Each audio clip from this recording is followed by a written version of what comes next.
My name is Jacob Ballard and this is my video blog on Neo-Evolution. Neo-Evolution is when humans take control of evolution through using technology to enhance themselves. And Michael Bass said that today we're in the early stages of a major shift of where we'll be able to enhance and remake essentially ourselves to make ourselves better than we have been before. And Feinberg said this is a form of evolution that will be guided by our choices and our abilities and what we discover through science more than fate or evolution or any other thing that people have used to explain everything before. So in other words, we take control of evolution ourselves. The beliefs of neo-evolution are that it's important to use our technology and what we find to help one another and to make people healthier and to allow them to live longer, and that living longer is beneficial. And living longer is beneficial. There are some consequences with that, and we'll talk about that later, but it's important to help people with the knowledge that we have and to enhance ourselves and to see what we're capable of, because it's the next logical step, is essentially what people who believe in using neo-evolution in the future believe. Technology that alters evolution includes ADHD medications such as Ritalin, hycosamine, which helps with IBS, and antidepressants, any kind of antidepressant, because all of these drugs interact in a way that prevents the user, it helps the user have less of the reactions of what they're dealing with. Like in ADHD, it helps it where you can it helps the person focus more. There's less things within them trying to make them distracted. And with antidepressants, you have something that allows you to feel less of the depression episodes that one may suffer. And once it's lessened, you go seek counseling, and then they can help you deal with it as you feel the feelings coming to you. And hycosamine helps with abdominal cramps and with intestines, the way that they can hurt when you have to use the bathroom when you have IBS, and that's important, a way of influencing evolution. The Human Genome Project started in 1990. It took 13 years and cost $2.7 billion, but was successful, and they have found out a great deal of knowledge about humans, the genes within us, and what we can do with that. There's a human bacteria, there's a bacteria in human insulin that can be used to make a virus that can help you keep from getting viruses that you do not want. There's also an experimental trial going on with the tobacco plant that helps people not get the flu.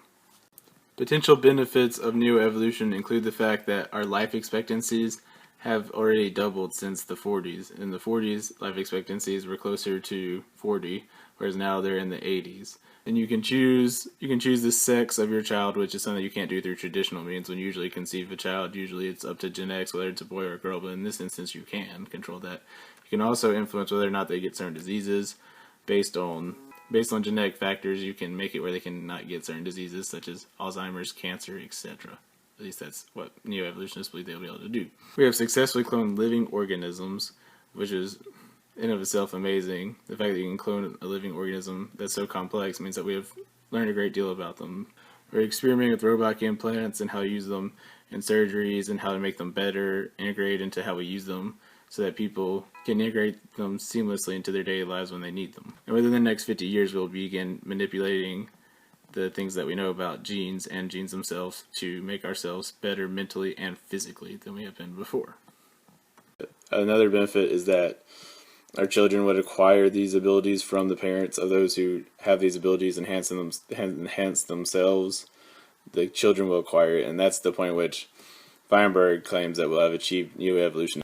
Also, this could result in treatments that allow people to run faster and live longer, and as with all the performance-enhancing things such as steroids, this would, of course, be controversial whether or not you could use it, which athletes could use it, which ones couldn't. Can everyone use it? Who's it accessible to? The potential drawbacks of neo-evolution are that living longer does not guarantee that our mind and bodies will be able to keep up with living longer. Our bodies tend to deteriorate as we get older, and so do our minds. And while we've found these things that will help us prevent certain aspects of our mind from going as bad, like the potential to reduce or prevent Alzheimer's would be great.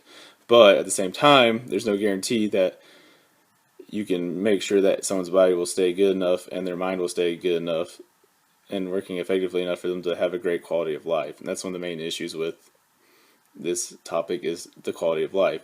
Is it worth living longer if your body deteriorates and if you can't work, and so you have to live longer than you work and you can't even do as much, so it takes away some of your sense of purpose and importance in life.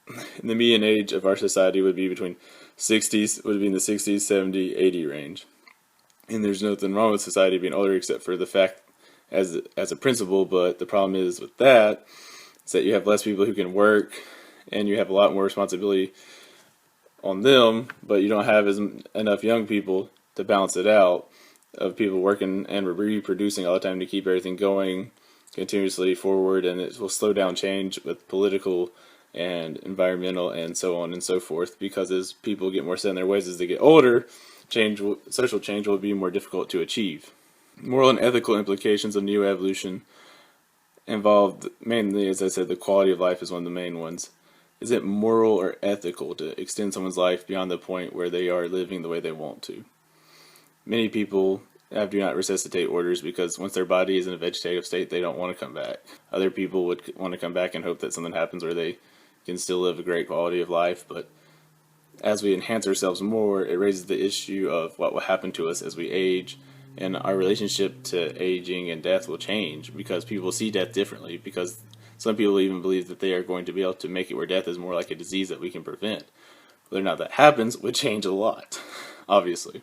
Also, is it acceptable or justified to influence the gender of a child or anyone, or their genetics, because the child doesn't get to choose, the parents do. And while it's great that the parents get to choose, the child doesn't get a choice. And so you have the child that's born with all these things they didn't ask for. And it's not to say that children want cancer or something, but is it ethical to make that decision for the kid ahead of time, what you're going to do? There are people who prefer to have fate, destiny, or God, or some form of a God that believe that they're in control, and this would challenge that a lot. For many people, they would be uncomfortable with how much control it gives to people. The question of who benefits the most from neo-evolution would also create many moral and ethical issues, because if only the wealthy can get access to this, then it would become the gap between the rich and the poor would grow, and the rich would be more accomplished by far than the poor at all, and the middle class would also be struggling because the rich would be more enhanced than them, and it would give a lot of competitive advantages to the rich if only the rich could get it. And if only the powerful can get it, that's also a disadvantage against everyone who's not very powerful, and that would probably result in a black market for it, for people lower with more dangerous procedures and more dangerous. It will be available to the masses or so expensive that only the rich can afford it. Would also affect who gets access to it. And this is important because this could result in a lot of conflict. Another moral and ethical problem is that enhanced individuals get this advantage that the other people do not.